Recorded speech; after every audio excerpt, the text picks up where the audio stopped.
जय मसीह की दोस्तों, आराधना संदेश चैनल पर हृदय की गहराइयों से हम परमेश्वर पिता का धन्यवाद देते हैं और साथ ही अपने सभी दर्शकों को भी हम धन्यवाद दिया चाहते हैं। आज बहुत समय बाद हम आपके साथ YouTube पर हैं और क्योंकि हमने चाहा कि एक बहुत विशेष बात आपके साथ की जाए, अपने दर्शकों के साथ जो कि हमारे सब्सक्राइबर हैं। एक बहुत बड़ी कमी जो मैंने मसीह समाज के अंदर देखी, आज उसको लेके हम कुछ आपसे बातचीत करना चाहते हैं।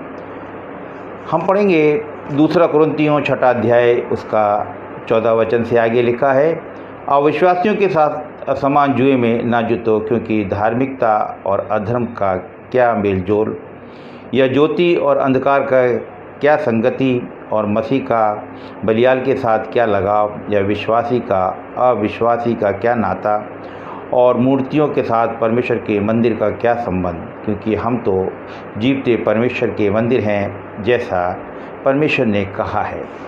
आज हम जो खास बात करना चाहते हैं वो ये है कि हम मसीह भाई बहनों को देखते हैं कि बहुत से अविश्वासियों के साथ, और अविश्वासी वही हैं जो प्रभु यीशु मसीह को नहीं जानते, और हम देखते हैं अविश्वासियों के साथ असमान जुए में जुट रहे हैं और बहुत से ऐसे काम कर रहे हैं जो शायद प्रभु यीशु मसीह नहीं चाहते।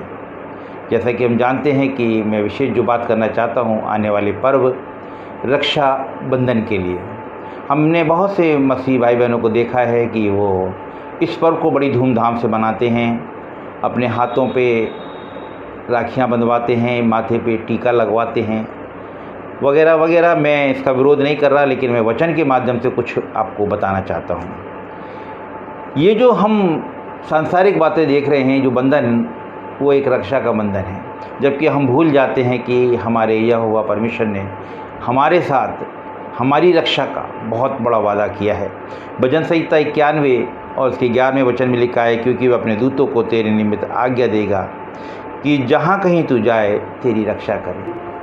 जब हमारा यहोवा परमेश्वर हमारी रक्षा करने को तैयार है, तब भी हम सांसारिक लोगों को दिखाने के लिए, अपने पड़ोसियों को दिखाने के लिए, अन्य लोगों को दिखाने के लिए बहुत से ऐसे काम कर लेते हैं जो कि शायद हमारा यहोवा परमेश्वर पसंद नहीं करता।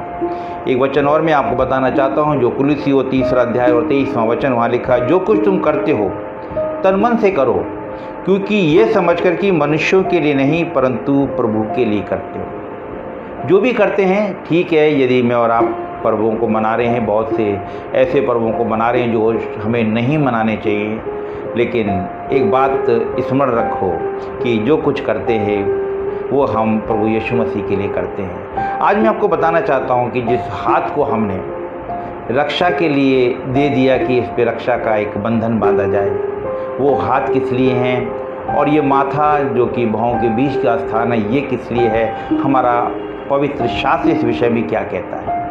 निर्गमन की पुस्तक 13 अध्याय उसके 16वें वचन में लिखा है, ये तुम्हारे हाथों पर एक चिन्ह सा और तुम्हारी भौं के बीच में टीका सा ठहरे, क्योंकि यहोवा हम लोगों को मिस्र से अपने हाथों के बल पर निकाला है। जब हम निर्गमन 13वें अध्याय को अध्ययन करते हैं तो हम देखते हैं कि वहाँ जिस वक्त मिस्र के देश से इजराइलियों को यहोवा परमेश्वर निकाल के लाया, तब वहाँ के पहलौठों को मारा, जो कि एक बहुत बड़ी विपत्ति मिस्र के ऊपर थी। और उसके साथ ही यहाँ जब हम निर्गमन के 13वें अध्याय में आ जाते हैं तो हम देखते हैं कि यहोवा परमेश्वर एक बात कहता है कि हमारा पहलौठा खुदा के लिए हो।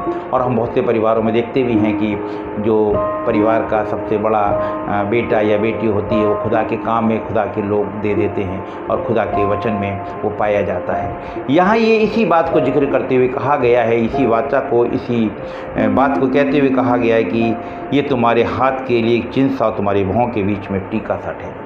और हमने अपने हाथ को और अपने भौं के बीच के हिस्से को काय के लिए दे दिया है, ये बड़ा चिंतन का विषय है।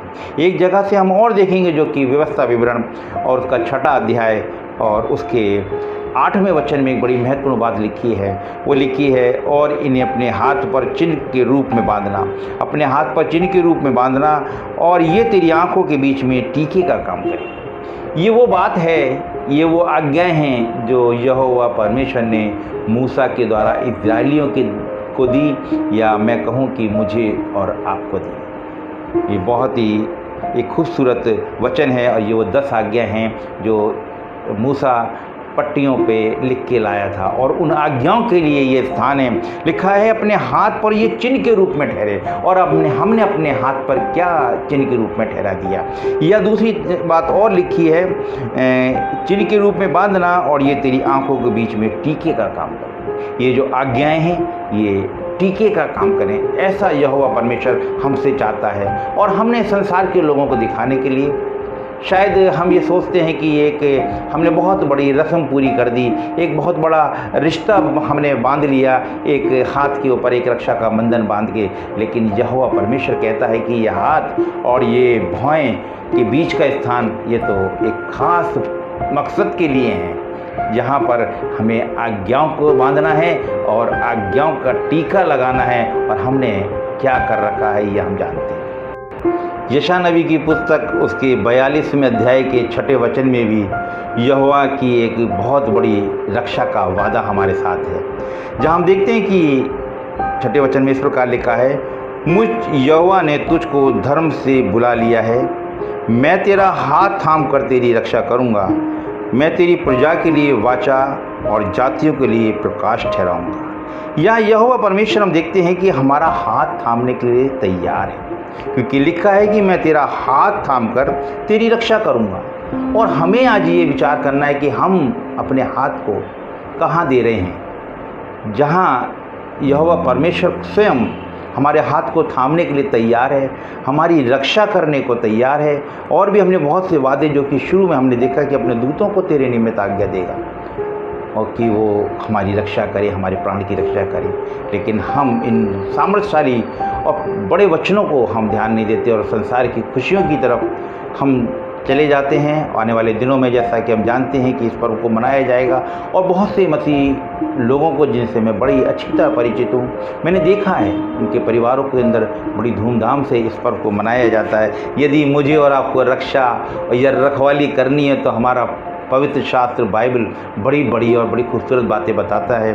पौलुस प्रेरित लिखते हैं 2 तीमुथियुस 4 अध्याय और उसके 7वें वचन में, मैं अच्छी कुश्ती लड़ चुका हूँ, मैंने अपनी दौड़ पूरी कर ली, मैंने विश्वास की रखवाली की है। भविष्य में ये मेरे लिए धर्म का वह मुकुट रखा हुआ है जिसे प्रभु जो धर्मी और न्यायी हैं मुझे उस दिन देगा। अगर मुझे और आपको रक्षा करनी ही है तो अपने विश्वास की रक्षा करो, जैसा कि पौलुस प्रेरित कहते हैं। और इसके साथ एक और बड़ी बात कहते हैं, जहां वो कहते हैं कि एक मुकुट जो कि रखा गया है मुझे उस दिन देगा, और मेरे और आपके लिए भी वहाँ प्रॉमिस है। और मुझे ही नहीं वरन उन सबको भी जो उसके प्रकट होने की को प्रिय जानते हैं। बहुत बड़े बड़े वादे हैं रक्षा के लिए, लेकिन हमने इस रक्षा को कितने हल्के में ले लिया और संसार की बातों में आके हम कितने दूर चले जाते हैं व्यवस्था और विधियों से। एक सुलेमान जो कि बड़ा बुद्धिमान राजा है, बहुत सी बातें इस रक्षा के विषय में कहता है। लिखता है नीति वचन 4 अध्याय 6 वचन में, बुद्धि को ना छोड़ वो तेरी रक्षा करेगी। और 13वें वचन में लिखा है इसी 4 अध्याय के नीति वचन के, शिक्षा को पकड़े रहे, उससे छोड़ ना दे, उसकी रक्षा करके वही तेरा जीवन है। और आज मैं और आप रक्षा को ढूंढने बाज़ार में निकल जाते हैं, सुंदर सुंदर वो रक्षा के बंधनों को खरीद के लाते हैं, और हम बुद्धि की और ज्ञान की बातों से तो दूर हो जाते हैं। और भी बड़ी अच्छी अच्छी बातें जो कि राजा सुलेमान लिखता है जो आज्ञाओं को मानता है वे अपने प्राण की रक्षा करता है, परंतु जो अपने चाल चलन के विषय में निश्चिंत रहता है वह मर जाता है। आज भी मुझे और आपको जाग उठना है, निश्चिंत नहीं रहना है, क्योंकि लिखता है जो आज्ञाओं को मानता है वह अपने प्राणों की रक्षा करता है। 10 आज्ञा मुझे दी हैं, और समय समय पर हम देखते हैं कि नबियों ने बहुत सी आज्ञा दी, और पौलुस प्रेरित ने तो अपनी पत्रियों में हमारे जीवन में जितनी बुराइयां पाई जाती हैं सबके विषय में आज्ञा दी हैं। लेकिन इसमें हम निश्चिंत ना रहें, बड़ी गंभीरता से इन बातों को लेंगे, क्योंकि ये सारी बातें मेरे और आपके ऊपर हैं।